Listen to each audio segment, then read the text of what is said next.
2, 3, come on! नमस्कार, स्वागत है आपका मेरे YouTube के चैनल डिजिटल जीवन में। पिछली वीडियो में आपने सीखा था कि कैसे आप रेसिडेंशियल सर्टिफिकेट मतलब स्थानीय प्रमाण पत्र के लिए कैसे आवेदन भर सकते हैं। इस वीडियो में आप सीखेंगे कि कैसे आप जाति मतलब कास्ट सर्टिफिकेट के लिए आप अप्लाई कर सकते हैं। तो सबसे पहले झार सेवा का वेबसाइट हमें खोलना है। अगर अभी तक आपने मेरे चैनल को सब्सक्राइब नहीं किया है तो मेरे चैनल को सब्सक्राइब कर लें और बेल आइकन को दबा दें ताकि आगे आने वाले वीडियो का नोटिफिकेशन आपको मिलता रहे। झार सेवा का वेबसाइट खोलने के बाद आपको लॉगिन बटन पे क्लिक करना है। लॉगिन बटन पे जैसे ही आप क्लिक कीजिएगा, पिछली बार जो हमने लॉगिन किया था वो सेव कर दिया था, तो यहाँ आप देख सकते हैं लॉगिन हमारा यूज़र आईडी, ईमेल और पासवर्ड जो है वो पहले से लिखा हुआ है। सिर्फ हमें कैप्चा लिखना है और लॉगिन बटन पे क्लिक कर देना है। कैप्चा लिखने के बाद जब हम लॉगिन बटन पे क्लिक करेंगे तो थोड़ी देर बाद हमारा जो वेबसाइट है वो हमारे सामने खुल जाएगा। खुलने के बाद आज हमें कास्ट सर्टिफिकेट के लिए ऑनलाइन अप्लाई करना है, तो हम एप्लीकेशन फॉर सर्विसेज में जाके व्यू ऑल अवेलेबल सर्विसेज में जाएंगे। यहाँ पे आप देखिएगा बहुत तरीके का कास्ट का सर्टिफिकेट के लिए लिंक दिया हुआ है, तो आप अप्लाई करने से पहले अच्छी तरह से जान लें कि आपको किस में अप्लाई करना है, उस लिंक पे ही आप क्लिक करें। मैं यहाँ पे caste certificate for EBC 1 and BC 2 non creamy layer, इसमें मैं अप्लाई करने जा रहा हूँ। आपसे निवेदन होगा कि आप अपना कास्ट सर्टिफिकेट अप्लाई करने से पहले ये जान लें कि आपको अप्लाई किस में करना है, उसके बाद ही अप्लाई करें, वरना आपका गलत हो जाएगा। तो सबसे पहले एप्लीकेशन टाइप चुन लें। एप्लीकेशन टाइप में नॉर्मल आप चुनें, उसके बाद फुल नेम, यहाँ पर आप अपना नाम लिखें। नाम लिखने के बाद आपको अपना जेंडर चुनना है, मेल या फीमेल, उसे आप सेलेक्ट कर लें। जेंडर आपको सेलेक्ट करने के बाद अपना डेट ऑफ बर्थ आप सेलेक्ट करें, यहाँ पे मंथ और ईयर को चेंज करें। उसके बाद जो भी डेट आपका है उसे आप सेलेक्ट कर लें। डेट ऑफ बर्थ सेलेक्ट करने के बाद आपको मोबाइल नंबर डालना है। मोबाइल नंबर डालने के बाद ईमेल आईडी आप डाल भी सकते हैं, नहीं भी डाल सकते, वो कंपलसरी नहीं है। इसके बाद रिलीजन चुनें। रिलीजन के बाद आप कैटेगरी चुनें, किस कैटेगरी में आप आते हैं। कैटेगरी के बाद अपना आप कास्ट चुन लें। कास्ट चुनने के बाद आप नीचे की ओर आएँ। नीचे में आप संबंधी की जानकारी दें। संबंधी की जानकारी में अपने पिता का नाम लिखें, पिता का कास्ट लिखें और अपनी वैवाहिक स्थिति को चुनें, मैरिड या अनमैरिड। इसके बाद आप अस्थाई पता में आ जाइएगा। अस्थाई पता में आपको अपना अस्थाई पता भर लेना है, विलेज का नाम भर लेना है, किस कंट्री के हैं, किस स्टेट, कौन सा डिस्ट्रिक्ट है आपका, कौन सा अनुमंडल है और किस सर्कल में आप आते हैं। उसके बाद पोस्ट ऑफिस, पुलिस स्टेशन, इन सभी जानकारी को आपको एक एक करके सही तरीके से भर लेना है। गलत ना भरें, अन्यथा आपका जो सर्टिफिकेट बन के आएगा उसमें भी गलत ही रहेगा, जिससे आपको भविष्य में परेशानी हो सकती है। इसके बाद आप मोहल्ला या टोला में अपने गांव या अपने एरिया का नाम लिखें। इसके बाद पिन कोड नंबर आप डालें। उसके बाद लोकेशन में आपको चुनना है कि आप रूरल से हैं, म्यूनसिपालिटी से हैं, किस चीज़ से हैं, तो मैं यहाँ रूरल को सेलेक्ट कर रहा हूँ। इसके बाद आप नीचे आ जाएं। पंचायत सेवा का डिटेल आप डाल भी सकते हैं, नहीं भी डाल सकते हैं। आप प्रेजेंट एड्रेस में आ जाएं। प्रेजेंट एड्रेस में आप जहां अभी रह रहे हैं उस जगह का आपको एड्रेस देना है। अगर आपका प्रेजेंट और परमानेंट एड्रेस सेम है तो आप सेम एड्रेस ही भरें, अलग अलग नहीं भरें।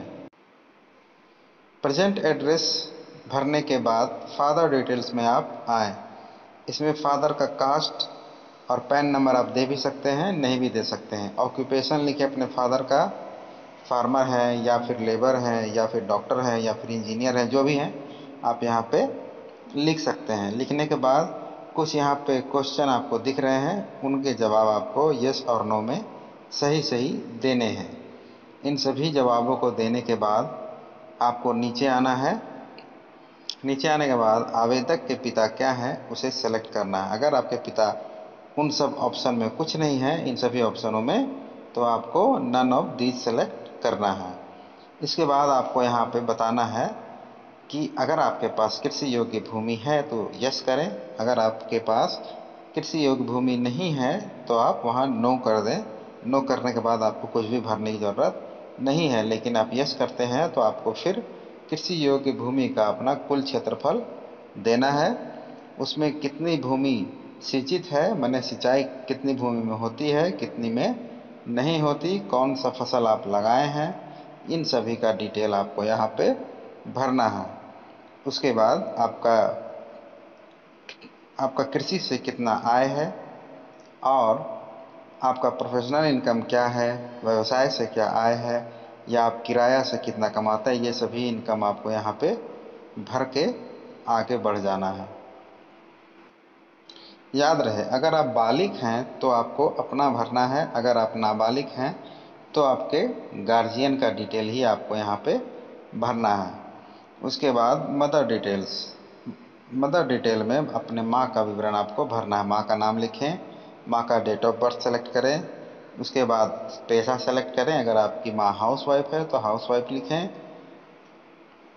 और जो जानकारियाँ आपको ऊपर में थी उसी प्रकार की नीचे भी हैं। इन सभी को यस नो अपने हिसाब से आप सेलेक्ट कर लें। उसके बाद माँ का अगर कुछ इनकम, अगर माँ कहीं काम करती है, कुछ इनकम होता है तो आप उस हिसाब से यहाँ पे सब कुछ सेलेक्ट कर लें। उसके बाद आई सर्टिफाइड, यहाँ प्रमाणित करने में आप यस कर दें। प्रमाणित करने में यस करने के बाद आपको कैप्चा आखिर में भरना है। कैप्चा भरने के बाद सबमिट बटन पे आप क्लिक कर दें। सबमिट बटन में क्लिक करने के बाद आपके सामने ये पेज खुल जाएगा। इसमें अपना पूरा डिटेल आप देख लें। अगर कुछ गलत भरा हुआ है तो आप एडिट बटन पर क्लिक करके उसे सुधार कर सकते हैं, लेकिन अगर सब कुछ सही भरा हुआ है तो फिर आपको अटैच एनेक्सचर में बटन पर क्लिक करके जो भी फाइल्स आपने बनाई हैं स्कैन करके उसे अपलोड कर देना है। याद रहे, ऑनलाइन करने से पहले जो ऑफलाइन फॉर्म कास्ट का होता है उसे आपको अच्छी तरीके से भरना है। उनका फ़ोटो खींचना है, अपना आधार कार्ड का फ़ोटो खींचना है, अपने गार्जियन के आधार कार्ड का फ़ोटो खींचना है, खतियान, अपने ज़मीन का खतियान, रसीद, इन सभी का फ़ोटो खींचने के बाद आपको उसका पीडीएफ बनाना है। पीडीएफ बनाने के बाद वो पीडीएफ आपको यहाँ पे अपलोड करना है।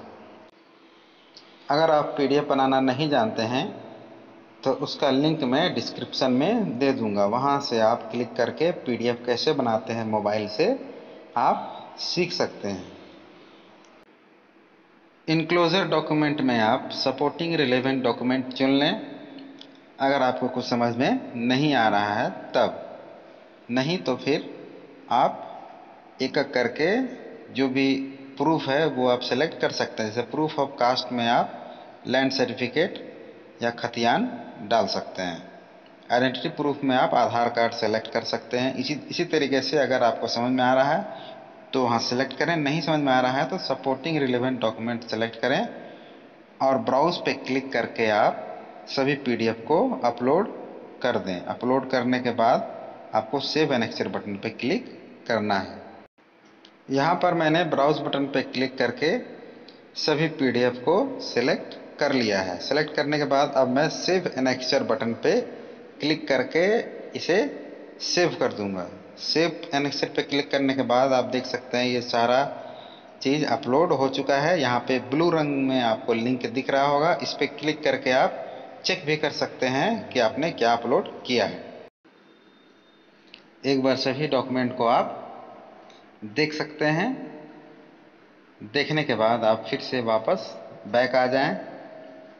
बैक आने के बाद आप एक बार ओवरव्यू कर सकते हैं कि कहीं कुछ गलत तो नहीं है। अगर कहीं कुछ गलत नहीं है तो आप सबमिट बटन पर क्लिक कर दें।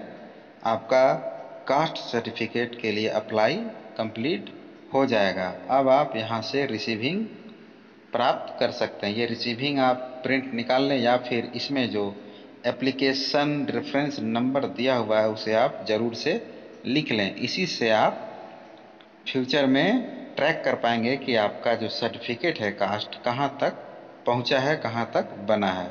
तो मिलते हैं अगले वीडियो में जिसमें मैं इनकम सर्टिफिकेट के बारे में बताऊंगा। तब तक के लिए धन्यवाद।